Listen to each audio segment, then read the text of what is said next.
What is up, everybody, and welcome to another episode of the Breathe in Air podcast, where everyday action meets extraordinary mindset. Today, we have a jack of all trades, someone who has expertise in the digital marketing world and search engine optimization, otherwise known as SEO. And he has, a background of living in New York. Now he's in Utah. He's done a lot of traveling all over the globe, and he is a skydiver too. So come on, Jason Berkowitz, thank you for coming on. Thank you, Mason. It's a pleasure to be here. Yeah. So, that was a mouthful, but tell me, skydiving, where did this start from? How did you get into it? Out of everything you said, that's really the only thing that matters, right? Skydiving.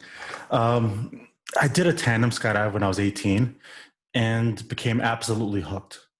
I think a big part of it is kind of like a mini vacation in itself. You're kind of forced to be in the moment and be on top of where you are, what you're doing, your surroundings, your gear, which is nice. Sometimes, especially after a busy week, it's nice to have that little getaway. Yeah, no, absolutely. It's something I definitely want to do. My cousin is very big into it, but I feel like it would just be, like you said, that escape, which is hard to find these days. I feel like in a healthy way, at least, when you look at how we're constantly bogged down by, distractions and, everything's grabbing at our attention, and especially with, phones, social media, and businesses being run off of that digital platform, it's hard to sometimes break out of that. So anything like that, it's easy to fall in love with. Yeah, in a full day of skydiving, I actually barely touched my phone, which is interesting. Yeah. Because like you said, we're addicted to technology. We're obsessed with it. And, I'll text my lady like, hey, I'm still alive. That's about it. But it's kind of interesting where it kind of takes us back maybe even 15, 20 years ago, where no one in a social setting has their phone out. There's always somebody in like a group with texting on their phone. Everyone's just in the moment, just laughing, smiling, and just hanging out. No, yeah. And that's the kind of stuff that I love and cherish. And it's something that I feel like in today's society, especially, we have to be conscious of it, because there's so many times, like you said, in those social settings where you're with people that you care about and then they're just not in the moment, and you're missing those fleeting moments that are, so important to have. But tell me a little bit about your background, like where you grew up and your childhood, kind of that kind of thing. Yeah, I'm a born and raised New Yorker. My entire life, up until about a year ago, we moved out of New York City. Again, before everything in the pandemic happened, we moved out to increase the quality of life a little bit, with the intention, because my business's main presence is in New York City, with the intention of going back every month. But that's, of course, kind of been on hold right now until things kind of clear up, I think, all over. But yeah, it's kind of a different change of pace not being in New York. And I know we were talking a little bit before we started this, that New York is kind of a crazy rat race, hustle, fast-paced, moving environment. And there's a part of me that actually genuinely enjoyed that aspect of New York City. No, it's I tell everyone, and if it's not your jam, it's not your jam, but it is unlike anything else. The energy there is just unparalleled to anywhere I've ever been. And I'm sure that once you're in that environment and you get that, like I've had people who have known people who have been in New York their whole life, and I'm sure you can say and attest to this better than I can, but once they get out of it, what's the transition like? Because now you're in Utah, so it's like you're used to this and fast paced, let's go, like the city's alive, and now everything's kind of slowed down. So how's that been? I'm told to stop walking so fast everywhere I go. Consistently, even after a year, still every day slow down. It's weird because New Yorkers walk with a purpose. You're not just strolling along for no reason at all. You have somewhere to go, and then it could be even just the bathroom or just a restaurant, whatever it is. And so one thing that New Yorkers hate about tourists is, like, if you're walking down the street, let's say in Midtown, and you just stop in the middle of the sidewalk. That's like the worst thing you could possibly ever do, because you're going to get hit, you're going to get bumped, you're going to get yelled at. And kind of that mentality is like ingrained instinctually to just keep moving and keep going fast. Yeah. My favorite thing about New York is the food, hands down. Yeah.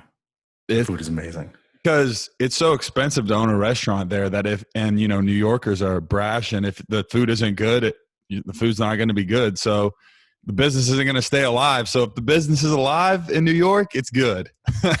Yeah. Yeah, it's unfortunate what's going on right now with all the different businesses of all different types. Some are being forced to shut down, which is Yeah.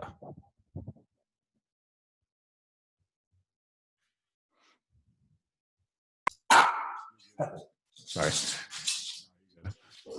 Hopefully, we got that at a good point. Yeah, you're good. You're good. Just pick up. UPS. Oh yeah, you're fine. You're fine. But yeah, it is unfortunate that, it's just a weird time that we're in. It's a weird time, and it's a trialing time for a lot of people.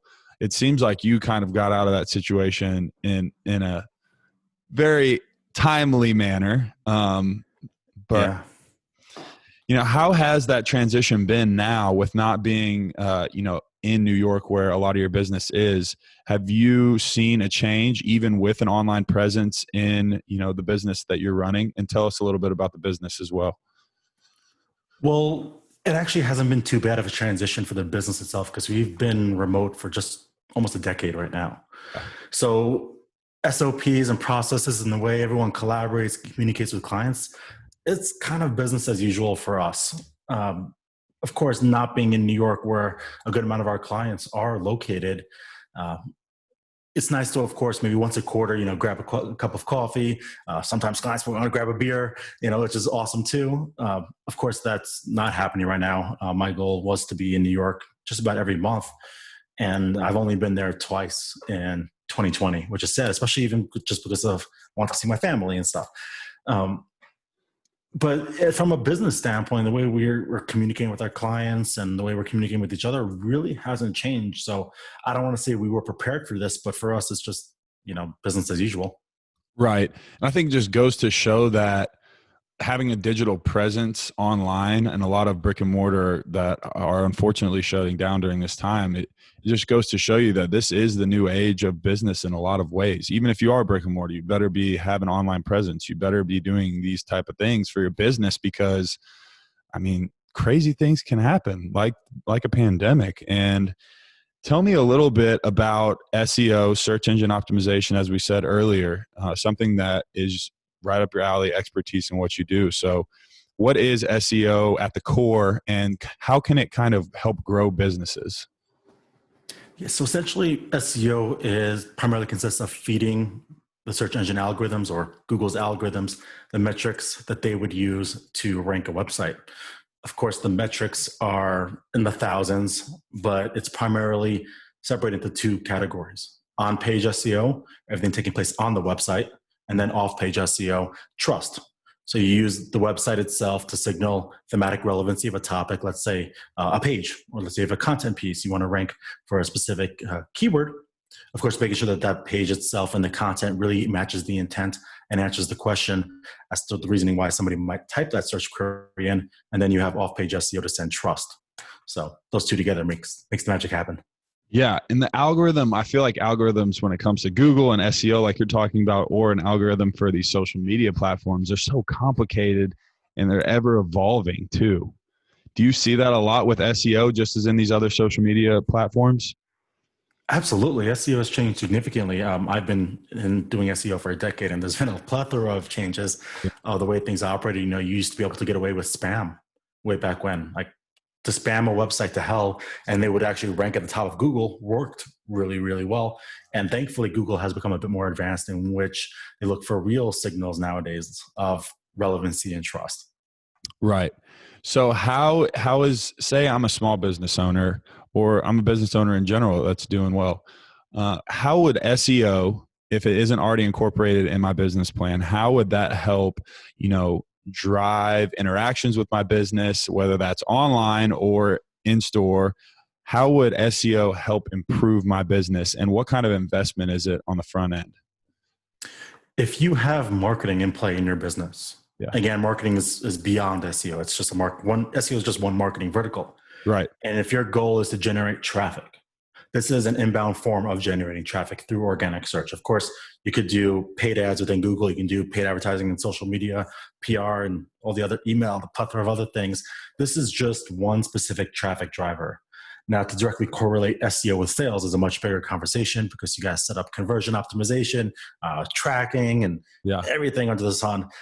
But if your goal is to bring in qualified, relevant traffic, that's where SEO can come in, because people are going to Google to get an answer to a question that they have. Again, that question could be, find me a plumber. It can be how to brush my dog's teeth. Everyone's looking for an answer. And if you are able to accurately answer that question, then people will go on your website. Then if you have proper funneling set up, they will navigate through your journey and through your website into what, of course, can put money in your pocket. Right. So it's a traffic driver, but it's part of the bigger picture. So were you always into technologies and the way that the internet works in these systems? Because 10 years is a good time to be running this business, and it seems like almost you were ahead of the curve when it seems a lot of people are now realizing how important this kind of online presence and marketing is. It's weird because when I was a kid, I was super into this. I was building websites at like 13 for like nonsense garbage websites. And then it wasn't cool when I was growing up to like be into technology and computers and stuff. It was like the nerdy thing. And now even being a nerd is cool. So then kind of shifted a little bit. I went to college for physical therapy. Okay. And which is a completely unrelated field. Yeah. It wasn't for me. I couldn't see myself doing it long term. So I dropped out, became a personal trainer in New York City. And then that's where I stumbled upon SEO because I wanted to increase my own business. I wanted more PT clients to come to me. Wow. That's awesome. That's so organic how that happens too. And it's crazy how that just flows into it's crazy to me. So fitness though, I'm big avid, proprietor for fitness, for biohacking. I saw that you are into both of those things, and just not only the mental and mindset piece that fitness and having a healthy lifestyle gives you, but also just the work ethic and the dedication and the drive and the discipline when it comes to, diet and getting up early, going to the gym. And you said you've been up since 6 a.m. this morning, those kind of things. So how has fitness played a role in your life as a trainer, as a prior trainer? How do you still continue to use, those skills, and are you still doing training, or is it all your other business now? I'm not training anymore. I haven't in quite some time, but I will say it's not as easy to get your workouts in when you're not a trainer, because you're not in the gym 24/7. It's a lot of discipline, a lot of control, a lot of accountability. Sometimes, of course, you're able to get away with being a little bit lazier some days, some weeks, maybe some months than others. But like you said, there's definitely a crossover into your mental well-being. Your health, the way your brain works, the way your brain functions, endurance. If the time comes where you need to walk up a hill, in the most random time, that's where everything comes in. It's definitely a crossover all around. And for me personally, it's a sanity thing for me. I get my workout in and I feel great. I get my workouts in first thing in the morning. Yeah. So it's just a great start to the day. Yeah, it is.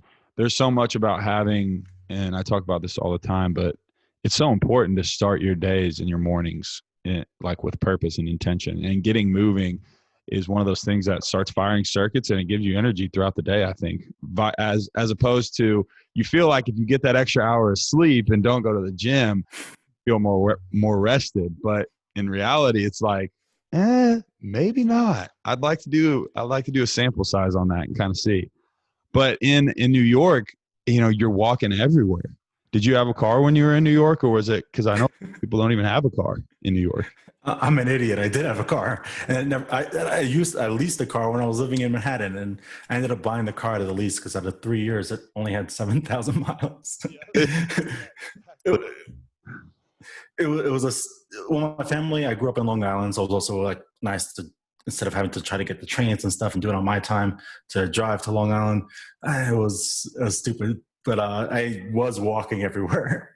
No, yeah, it seems like it would definitely be harder to be out of shape in New York. I mean, although the pizza on every street corner at 2 a.m. Like $1 pizza. Yeah, it's $1 too. And it's delicious.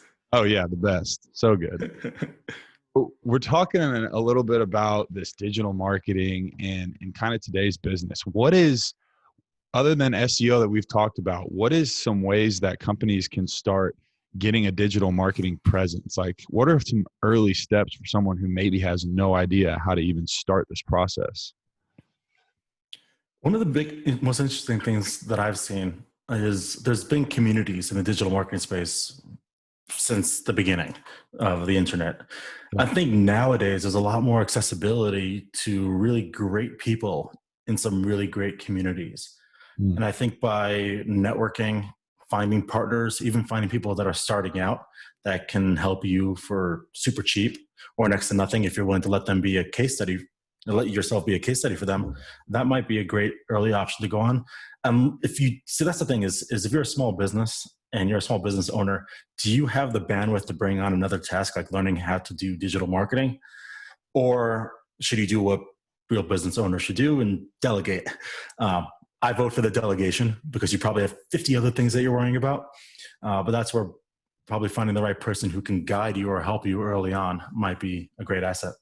Right. And as a business owner, I feel like sometimes there is that, it's your baby, like you're holding on to it. You want the control, but in order for you to grow at a substantial rate, you have to kind of delegate those things, like you said, and especially for complex systems such as SEO or online, digital marketing, that the nitty gritty, and it gets more and more, I feel like it gets more and more expansive as time goes on, but technology is growing at an insanely rapid rate. So someone who's not well versed, it would be hard to kind of, pick that up from scratch and use it correctly.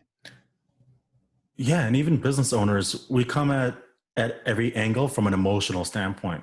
Sometimes that's good, sometimes it's not so good, and it might be nice to have somebody who's coming in from a logical or data-driven standpoint to show you the right direction.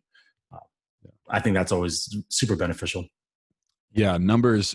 I think that's beneficial not only in business but also in life. There's so many times where we get emotional over a certain situation, and then we think emotionally, and then if we act emotionally, it's not always usually the best thing to do. I always talk about breath work too, and being able to like calm yourself down, get your heart rate down, be able to think from a logical standpoint, and not emotionally. And I feel like in business, it's very much the same thing. I take it you're a Wim Hof fan? Oh yeah, absolutely. Dad just sent me a little thing on Wim Hof. I guess he's about to drop a book, which I'll definitely be getting. But he's incredible. I mean, it was one of the guys, you'd speak on biohacking, but one of the guys that started really piquing my interest in that with the cold water immersion and the cold showers. That's something that I did. I played collegiate football, so like cold tubs were something that was part of my routine, after fall practice and everything to keep inflammation down. But I didn't realize all the other psychological effects that has, which is the bigger picture, Yeah. Yeah. It makes winters just a hell of a lot easier. Yeah. Yeah. What are some of like the biohacking things that you enjoy or that you're interested in? I enjoy Wim Hof style, cold immersion and breath work, meditation. I have the Aura ring. I try to track as much as I can regarding sleep, but finding that's not very accurate. Yeah. I think having a good vitamin supplement routine, eating healthy. I do typically intermittent fasting daily with at least once a quarter, a 72-hour fast, trying to insert now a full 24-hour fast once a week. I find that actually just really good for the brain. Yeah, no, that I've heard the full 24-hour fasts and even the 72, which is a hike. That would be really tough for me. The thing is I would need 3 days to sit and like meditate, read, and not exert too much energy, or I feel like I wouldn't be able to do 72. 24, that'd be tough, but I feel like I could do it. 24 is surprisingly easy. Let's say you do from like 6 p.m. to 6 p.m. Yeah, that's true. That, and then you could still have like dinner if you want to call it dinner. Yeah. So when you're doing one of these fasts, what are some of the, other than all of the stuff that intestinally is going on, what are some of the mental benefits that you felt from it, or physical? Well, the mental benefits don't really kick in until like hour 48 because, the first 24 hours aren't bad. 24 to 48 hours, your body's like, what the hell's going on? Like, this is not normal. Feed me. And then after that, it's kind of a high in its own way, kind of like Wim Hof says, get high in your own supply, but it's kind of an excitement, and a high in your brain is functioning really, really well. And for me, at least, very clear minded, I try to eat as best as I can, but sometimes we don't always eat Oh yeah. in general, genuinely. And we have the brain fog, and we have all the gut flora and the inflammation in our body. And that really helps restart things and clear things up. At least for me, I come out of that really clean and No, clear headed. yeah, definitely. There's so much that goes on in the gut that it affects the entire body. And like you said, the brain fog and the gut flora and those kind of things, like supplementation wise, I try to do a probiotic on an empty stomach every morning. Do you like taking it in the do you like taking probiotics in the morning or night? Because I've heard both. I've heard kind of both ways. Probiotics, I think, go well in the morning. Yeah. I don't really know too much about probiotics. I shamefully don't take any probiotics. I take one multivitamin from Thorne, actually. I actually just switched from having a buttload of pills a day into a 2-a-day multivitamin. And I believe that has probiotics in. Yeah. It's just so important.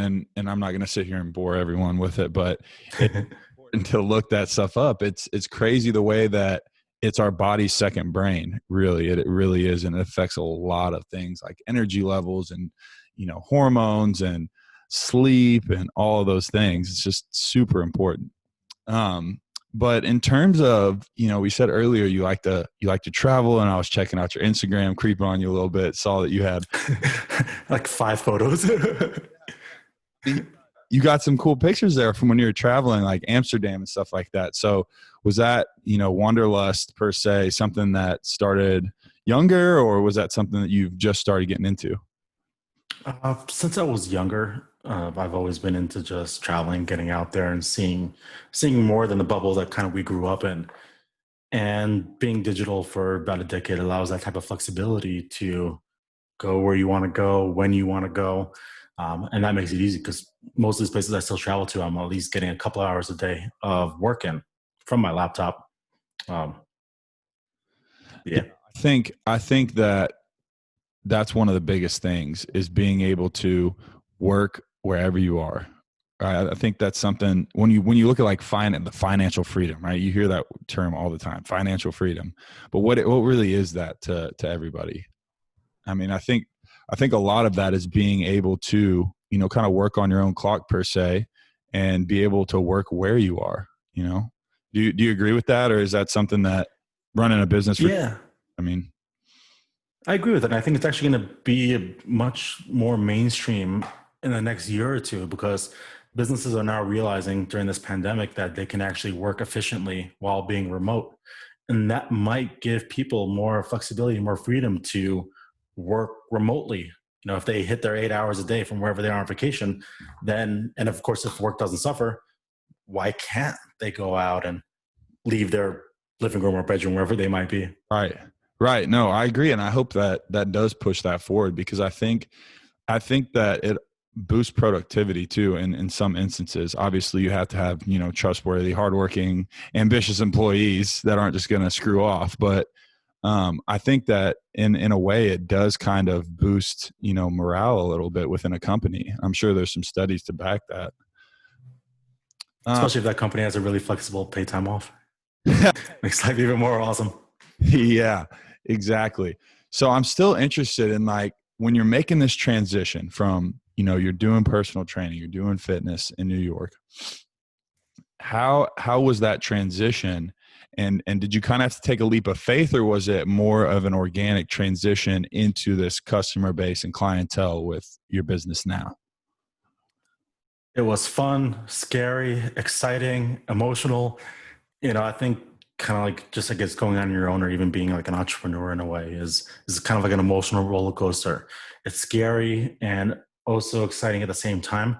For me, I tried to transition it as easy as possible, where I was still personal training on the side while still trying to be a freelancer at the time in SEO, until I had enough to kind of replace the income plus more. But yeah, it's scary. It was a leap of faith, especially when you fully tell all of your personal training clients, like, "Hey, I'm done. Here's 2 weeks notice," or something. It's scary. It's scary going off right now, especially when you are on your own. You don't have that security. security of a larger company, or the gym I was working at was a corporation to fall back on. Yeah, no. And that's the give or take, right? It's we want our freedom and financial freedom, but are you ready to take that leap away from corporate America per se? Like, are you ready to really put in the effort and the time? Is it something that you see as, like we said, how fast it's growing? Where do you see it in the future? Like, do you see it just continuing to grow? Do you see it evolving even more than it is now? Or how does that look for you in the future? I think this whole, I guess, freedom lifestyle, which again, not everyone needs to quit their job and work for themselves. I think though, like I said earlier, this transition into remote is going to be very interesting. I know Facebook, Google, they've all announced that they've paused this at least until next summer 2021, and they're going to continue to maintain work from home.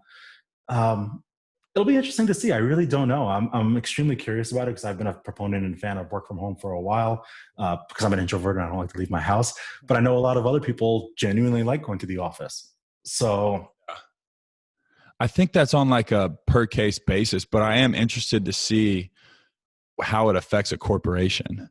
We were kind of talking about that a little bit earlier, but like, how will it affect productivity within, or how will it affect sales and numbers and all of those kind of things, as opposed to having that kind of more interpersonal team environment? yeah, I guess it's like the test right now.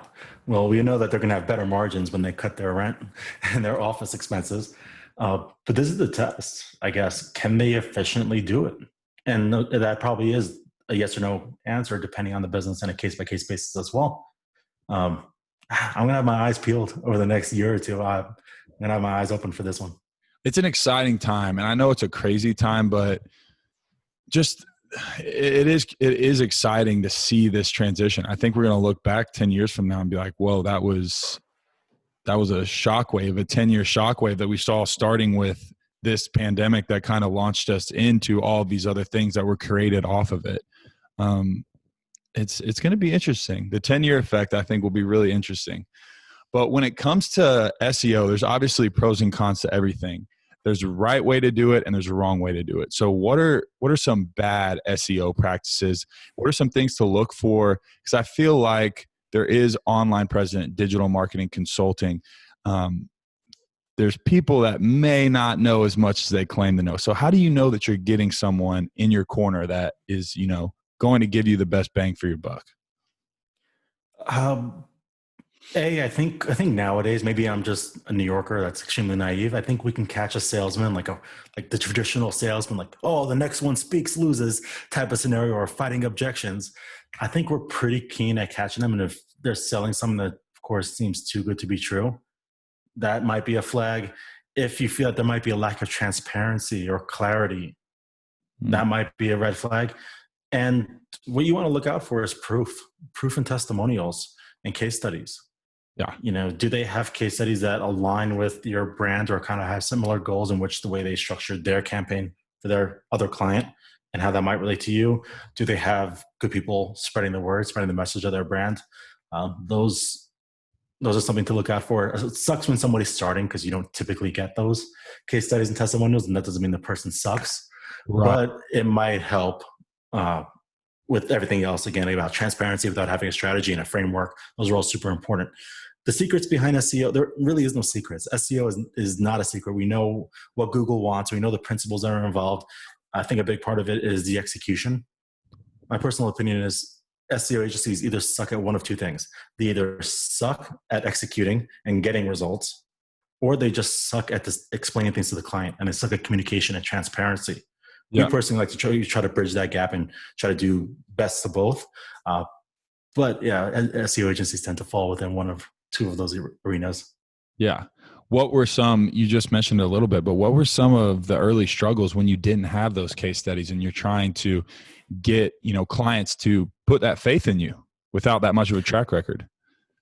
So the first thing I did was I ranked my website at the time for New York SEO agency, as a case study in itself. You don't think I can rank? I'm going against every other New York SEO agency, me, and look who's number one. And these guys are pushing their SEO skills, and I'm pushing my SEO skills. Look who's on top. Again, that search term is kind of overrun right now. We're actually still ranking that same website. It's a lead gen site for us now. That was one way. And then I reached out to people in my industry. So I reached out to a gym in Dallas. And I said, hey, I'm getting my feet wet within SEO. I see you can benefit from SEO help. Would you be willing to let me work on your site for free, as long as I can get a case study and testimonial? So you're putting in the hours, you're not getting money for it, but at least you're building up that portfolio, which is super important. Wow. And for everyone listening, what Jason just said is so important. Like, especially if you're in your young 20s, young 30s, like you're trying to figure out what you're wanting to do. Put your hand in a little bit of everything and be able to know that the groundwork up front, that experience that you got from that case study not only gives you a testimonial, but it gave you experience. Oh yeah, I just wanted to work on a website. Just give me something to work on with a mission, and that was that. Yeah. So when you're taking a project and you're taking a website like that, what are some of like the day-to-day steps? Like, are there certain things that you're looking at online? Is there a certain algorithm that you play by? Like, are there steps, or is it kind of on a per case basis? Well, I'll preface by saying I don't remember exactly what I was doing back then, because things were very, very different. Things were like push a button, you get rankings. It was so different.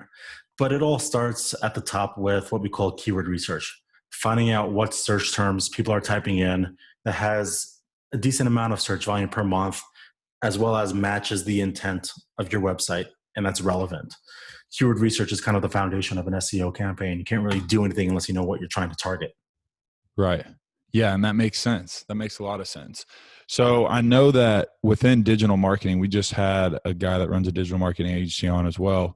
And he was talking about, hey, if, you're sitting and you're talking, guess what? The phone's always listening. The phone's always listening. It's that weird thing where you look at Nike socks and then 10,000 ads for Nike socks. Thing right there goes off all the time. I mentioned the word Google and it says, sorry, I don't understand what you were saying. It's creepy. No, yeah, those are creepy too. Like the Googles and Alexas. So how much does that play into, how much does that play into the digital marketing world and the digital marketing space, or even SEO? Does that play a role in, getting people's websites and people's eyes towards a specific thing or product? So that aspect specifically does not have a direct correlation with SEO. It might have an indirect correlation where somebody hits a paid advertising channel and then they engage in your site and then maybe they link to it. That might have an effect in the SEO. That's more kind of on the retargeting paid advertising side. So of course, when you visit a website and maybe an e-commerce site, you don't complete the checkout, and then you go on Instagram and bam, they're at you like, hey, why didn't you complete the checkout? Don't forget, we're awesome at this and this and this. Right. Yeah, I've had that happen before. It's like I'm doing something, maybe I had something in the cart, something comes up, run off for a second, and I get like an email. Yeah. Stuff's still in the cart. Are you going to check out? It's just the weird part is when you haven't done anything or you haven't searched for anything, you're just talking about it, and then bam, that's the creepy aspect of it that I don't think we can properly explain without the fact that they're listening. That's the main thing. Just know that they're listening. But when you're on this path, you're creating, you're getting traction, you're getting experience. How were you able to kind of put yourself out into connecting with these people that needed your service? And I saw also that, you've done some public speaking events and things like that. So connections is such a huge thing, and being able to get your message heard, because we can have the best message in the world and the best product in the world, but if people don't know us, then it doesn't matter. So what are some ways that in that early time period you got yourself known and you got your brand known?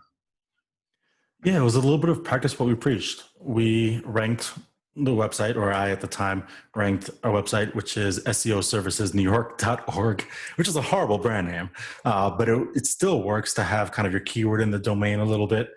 And that was a way for people to come to us or come to me at the time when I didn't really have anything. It was a form of inbound marketing, which was nice. I think the website was kind of a few pages, and the homepage was just long form sales copy, like old school. But wait, here's the scarcity point. And it was just typical marketers long form copy. That was one way. And then of course, I kind of thought about what brands do I really want to work with? And you do the outbound, you do the emails, you do the sales calls, and that sucks. Especially the calls. The calling sucks. Email's easy because you can hide behind your computer.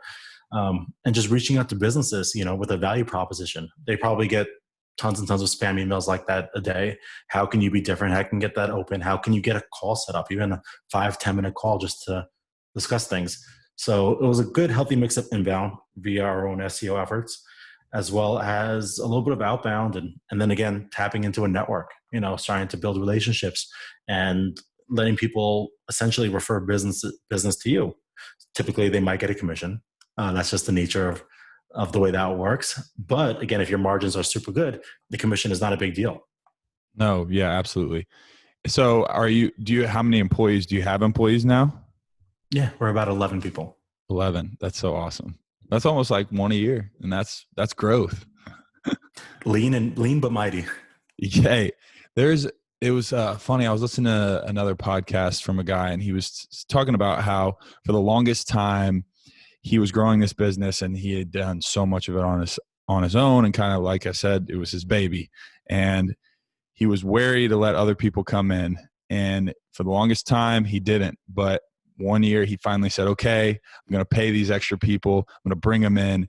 And that year his bottom line was the biggest that he'd ever seen, because he finally gave a little bit, gave that leeway. I think there's so much power in not just having employees, but having the right employees and the right team in place. Yeah, proper delegation. There's a lot to say about it. And especially, his thought was probably very similar to what I still think about daily. Nobody can do it as good as me. But let's be honest, there's plenty of people that can do it better than you. And that's just the honest truth. Yeah. If you're able to set up systems and processes, SOPs to properly relay exactly what steps you're doing when you're doing it, there's no reason why somebody who might match or align with your core values to be able to do the same thing. And it does free you up as a business owner to deal with the other things, maybe the random admin stuff. Maybe if you're still doing sales, I still do sales. Frees you up to do those sort of things. You got to delegate. Absolutely. It's so important. How do you break down your day to be able to have a balance of, not only pushing and being a high performer and building this business and brand, but also having time to focus on that mindset aspect of things? You said earlier that you still try and work out and still do meditation and mindfulness practices. So what have been some ways? Because I feel like oftentimes if you're a high performer and you're running a business, especially if you're running a business solo, you get so caught up in it that sometimes other things that are important may fall to the wayward. So what are some ways that you've been able to balance that out? There used to be that logic. And when I was really into trying to learn business, because I was in school of physical therapy, don't teach you business. There was that understanding that you have to work 14 hours a day, 16 hours a day. You got to put those hours in. And thankfully someone else said no, you don't, because you do have to have that balance. Me personally, I live on New York City hours. So we're still technically Eastern time zone. Yeah. I get up real early in the morning before anyone else. And I go to sleep also real early, but I'm up at 4 a.m. just about every day. Yeah. Yeah. So do you have a morning, habits? Do you have morning things that you do, or is every day a little different? I try to stick to habits. Atomic Habits is a great book by James Clear on creating some really good habits. And it's awesome. Dude, it's genius, and it's a formula and a framework for creating good habits. Mine typically consists of waking up at 4 to 5. I'm just trying to wake up. I might listen to an audiobook. If I'm feeling really lazy, then I'm just listening to something on YouTube while I just get myself together. Gym by 5 a.m., some sort of workout by 5 a.m. 6, usually an audiobook while I'm getting ready for the day, and 7 a.m. I'm on the computer ready to go, which again is just 9 a.m. Eastern. Yeah. It's so important to create those habits, because habits are our best friend and our best enemy. I'm going to have to check out that book, Atomic Habits. But I'm so intrigued by this. Recently, I did Savage September is what we named it, but we had over 40 people join Savage September, where we basically tried to rewire a lot of these habits. So there was no drinking, That's awesome. a 5 days out of the week, hour and a half workout, 30 minutes outside, some grounding, meditation practice, book reading. There's a list of things, but virtually it was trying to rewire some of these habits, or at least be aware that we have these habits. Because, sometimes it's like, I don't even turn around and subconsciously you've been doing this thing for however long it's been. And then you realize and you see the wake that it's created in your life, whether it's a good or bad thing. So habits, they're so important. And yeah. It's so funny that you mentioned that, because it's actually right on par with Atomic Habits. So very early on in the book, James Clear talks about this habit cheat sheet of sort, in which for the first few days, it's a pain, but you're literally writing down every single thing you do. And then at the end of that day, you put a plus or a minus next to it. Does it make you better in your daily life? Does it help you, or is it drowning you? And that allows you to, which is a very, I think, maybe a more documented way of what you just said, but it's practically the same thing. That's really awesome. That's very practical to see it, because I think the biggest step when it comes to that part is being self-aware and realizing those things. And sometimes we don't realize it because they are, at the end of the day, habits that we do. But it was good. It was eye-opening to see kind of some of those things, and now transitioning back into, whatever our daily. I love that. Savage September. That's awesome. So it was good though. I've heard of different challenges. Andy Frisella has a 75 hard, and like Joe Rogan does sober October or whatever. But I kind of wanted to mesh it with other things and things that I think have helped me a lot, and also just that discipline aspect of being able to really step away, look inside, see what's going on, and see how much better you can be. It's funny though, and I've talked on this before. It wasn't until the last week and a half where you started really seeing these results, whether it was physically, mentally.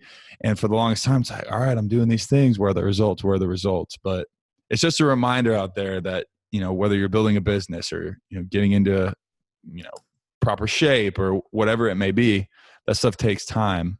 So be patient. You never know how close you are to busting through that wall. Yeah. We live in a world where we're instantly gratified. We want that instant gratification, whether it is going out and getting wasted for the night, or eating that cake that you're full. You don't really need the cake, but it just looks so amazing. How are you going to feel after that? And trying to beat that instant gratification, I think, is also very important. Yeah, it really is.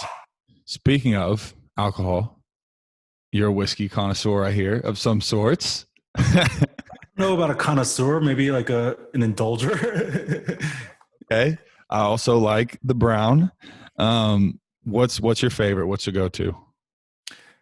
I'm a big bourbon fan now. I like bourbon. After bourbon's probably Scotch. I've actually been, weirdly enough, been sipping a lot more tequila now than bourbon. It's just a different drunk in a way, or a different buzz. Sorry, we don't get drunk. We just get clear and buzzed. It's it's very different. Which you think that, tequila makes people crazy.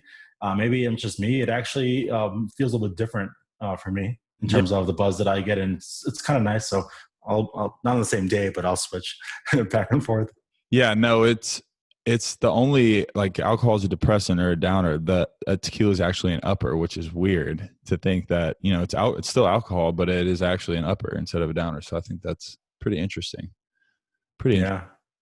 Do you have a go-to? Do you have a favorite if you had to pick? Is there something that, is more often? Knob Creek. Knob Creek. Knob Creek. Huh? Oh, yeah. For sure. That's fun. Yeah. Well, I like Knob Creek. Four Roses is another good one. Angel's Envy. Those are all some really good bourbons. Yeah. It was my birthday not too long ago and received a gift of some Angel's Envy. It was very, very... And it's a sexy bottle too. It is. The wings on the back. It's very nice. I went to a distillery out in Connecticut. I wish I could name it.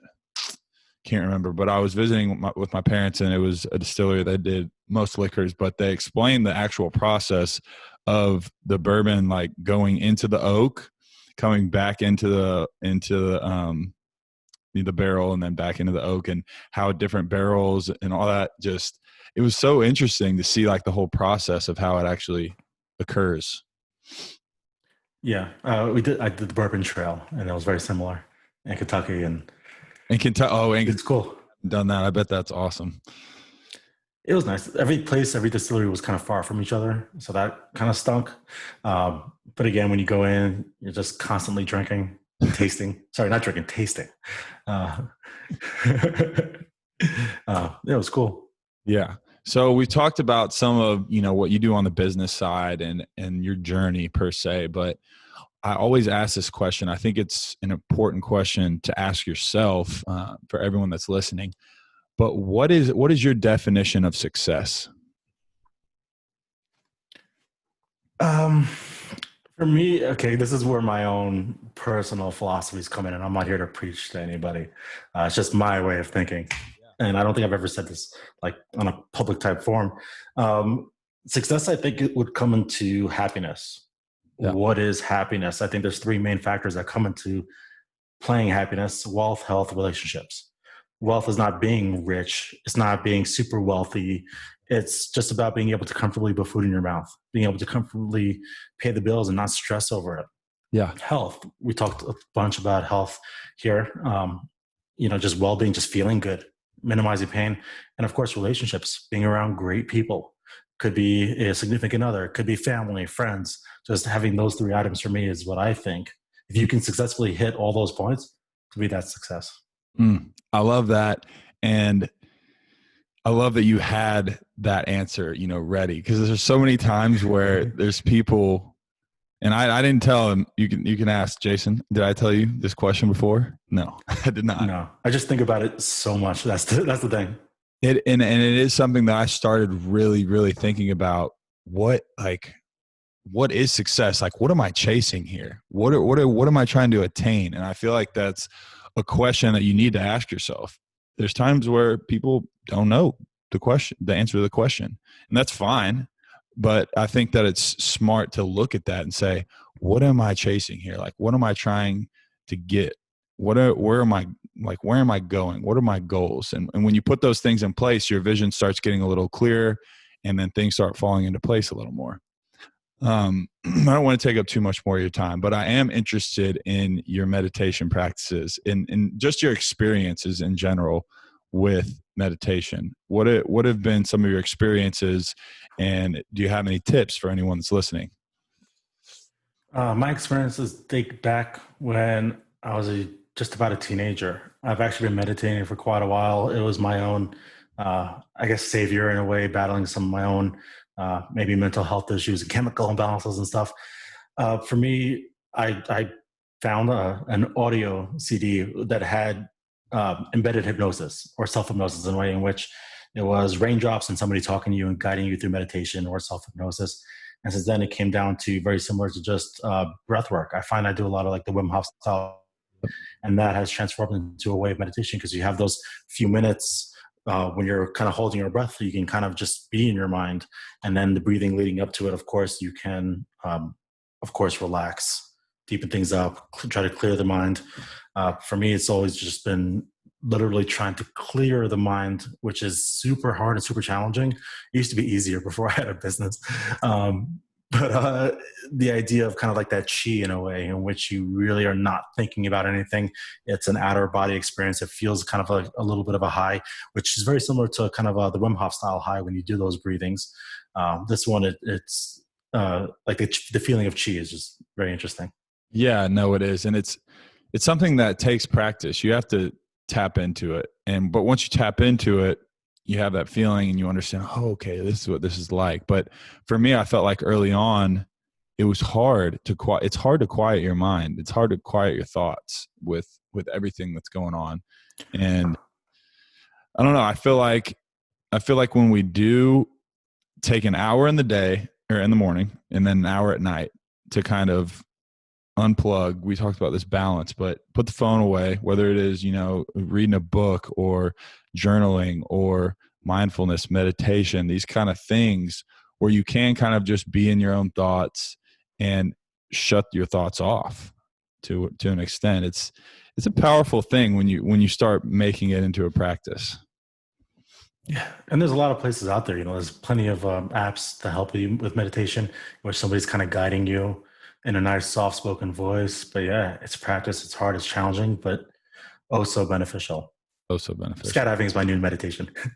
Yeah. That's an opposite that you're free, but it's like, I'm falling from however many. I'm blocking everything else out. There's no thinking about anything else other than I'm falling right now.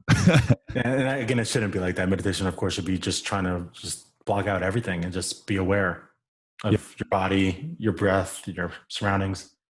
Yeah. And that's something that I think about all the time, and every single day, multiple times a day, I find myself, daydreaming or not paying attention, not focusing on something that's right in front of me. So I feel like I heard Dr. Joe Dispenza, for anyone that hasn't heard some of his work, I really, really like a lot of his stuff with mindfulness, but he basically said that he practices it, he tries to practice it 24/7 as far as like being mindful of his surroundings, being aware, being present. And I think it's hard to be present sometimes, but it does pay off when you actually, set some intention to be present with people. Yeah, absolutely. I agree. Couldn't have said it better. So Jason, where can everybody find you if they're either interested in SEO or if they just want to chat? LinkedIn, Instagram, breaktheweb.agency. You can just Google Jason Berkowitz. Google, he's probably going to come up, guys. There's a few Jason Berkowitzes. It's so funny. I actually had a Zoom conference like this maybe a couple of weeks ago. I was bored and slightly drunk, but I connected with 4 other Jason Berkowitzes that I've came across over the years and have had conversations with. And I got us all on a conference, and we spent an hour just, hanging out, laughing, talking about, kind of our upbringings, our history. And I just thought it was absolutely hilarious. That's hilarious. 4 Jason Berkowitzes that are in all over the country. We had Jersey, Denver, LA, and me in Utah. That was great. Great. How did you orchestrate that? I created a LinkedIn group conversation, and they're within like an hour, all 4 of them, all 3 others confirmed. They're like, I'm in. That's great. Oh, that's so awesome. That crazy pitch too. Like, this could either be the greatest idea ever, or it can be the dumbest idea ever. We could just sit there and look at each other on LinkedIn like, what's up? Yeah. But we hopped on a conference and we had a great time. It was kind of like an early happy hour of sorts. That is awesome. That is awesome. Well, guys, if you liked today's episode and what Jason had to say, which, I don't know why you couldn't, it was an incredible episode. You should definitely go and check Jason out. And you can find him on his Instagram. You can find him on LinkedIn. All of his services, obviously, I'm going to link all of his websites on our show notes as well. So, Jason, thank you so much for coming on the show. Appreciate you. Thank you so much, Mason. This was great. Absolutely. Thanks, y'all.